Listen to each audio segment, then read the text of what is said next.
पक्का नि यो खाएपछि रम थानिन्छ होला बनाउँ त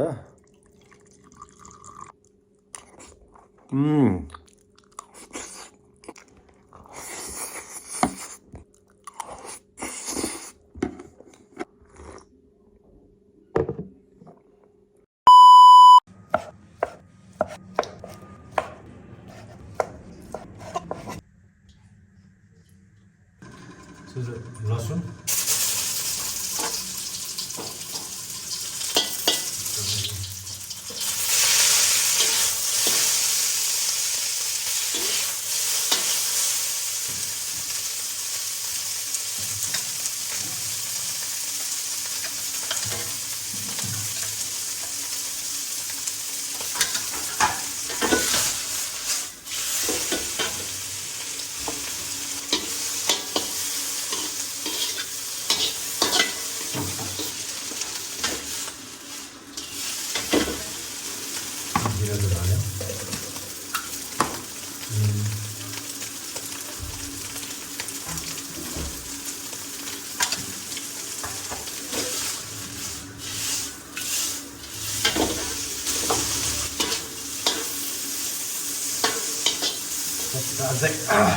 तिहारको बेला चिसो लाग्यो होला 3 दिन भइसक्यो भने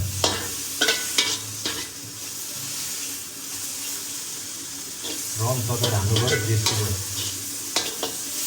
तपाईँहरूले चिसो लाग्दैन कतिहरू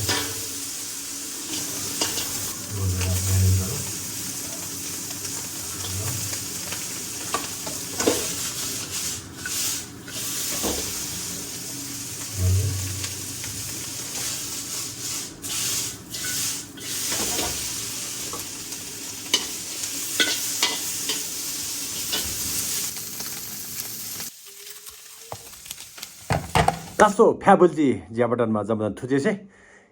राजबल युट्युब च्यानल लियम जमदन ज्याबटन मुला नमस्ते सबैजनालाई तिहारपछि धेरै पछि म युट्युब च्यानलमा भिडियो बनाउँदैछु यता नै रह्यो हिजो अस्ति ब्रेनको मैले बनाउँथे अहिले नि बफ ब्रेनै फ्राई खाल्ला छु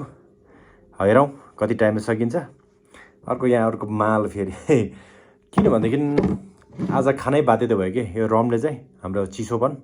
हटाउँछ भनेर चाहिँ हामी सबैको थाहा नै छ यो चाहिँ हनी गाउँबाट प्योर लिएर आएको मेरो मामाले पठाइदिनु भएको कोसेली यो चाहिँ यहाँ टक्लाएर हनी र ओरिजिनल हो वाउ पक्का नि यो खाएपछि रम थानिन्छ होला म विथ टक्क हानौँ त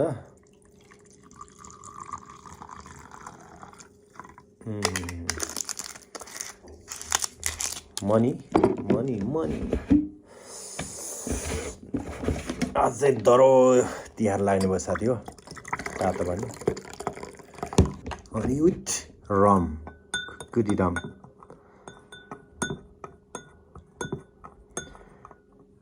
लाइक पनि गर्नु होला कमेन्ट पनि छोड्नु होला साथीहरू सेयर पनि गरिदिनु फेरि व्यापक है पहिले यो चाहिँ ट्राई गरौँ न गुलियो भएछ है दिएँ है त सुरु गरेँ त यहाँदेखि छेउदेखि सुरु गरौँ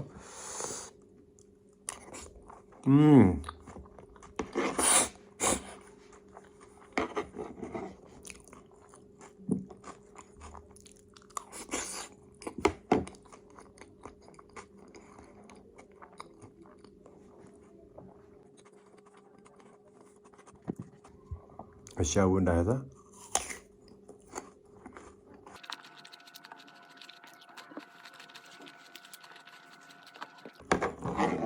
सिँगै ब्रेन त सकिन्छ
मुलो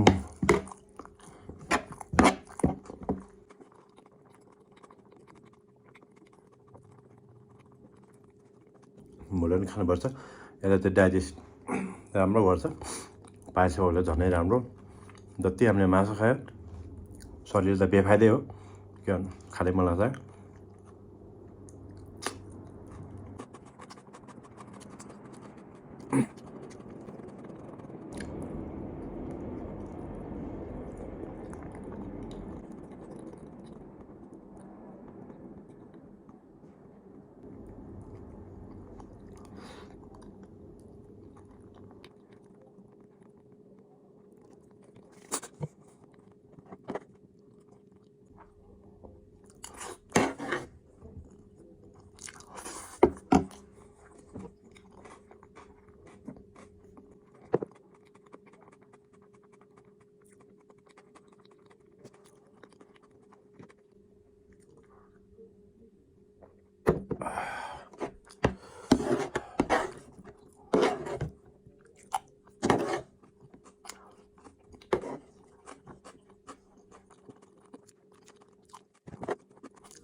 싱글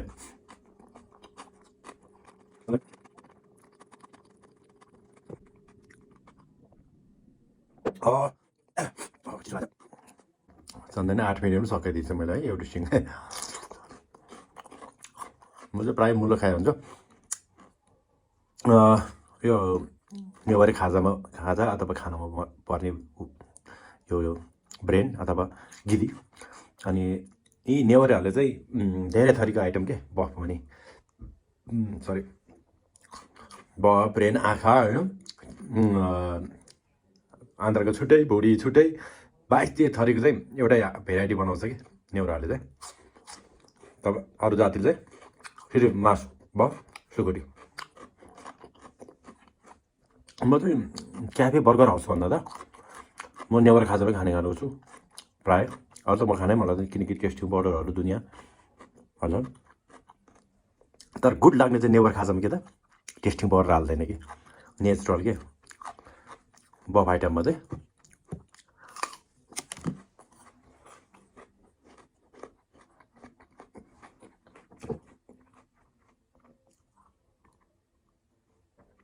फ्रुटसँग वाइन खाएको त बेग्लै आनन्द आउँछ क्या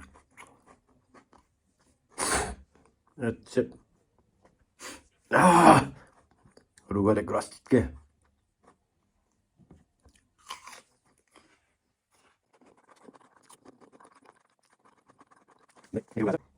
यतै छोटोमै टुङ्गाइदिउँ ल साथीहरू फेरि पनि नेक्स्ट तपाईँहरूलाई कुन मनपर्छ त्यो विषयमा चाहिँ म भिडियो बनाउने ट्राई गर्छु अहिले यति नै थ्याङ्क यू फर वाच सबैलाई धन्यवाद भिजिट गर्नुभयो अझ पनि माया साथ पाउँछु भन्ने आशा राखेको छु जसो ज्यावडनमा थुजेछ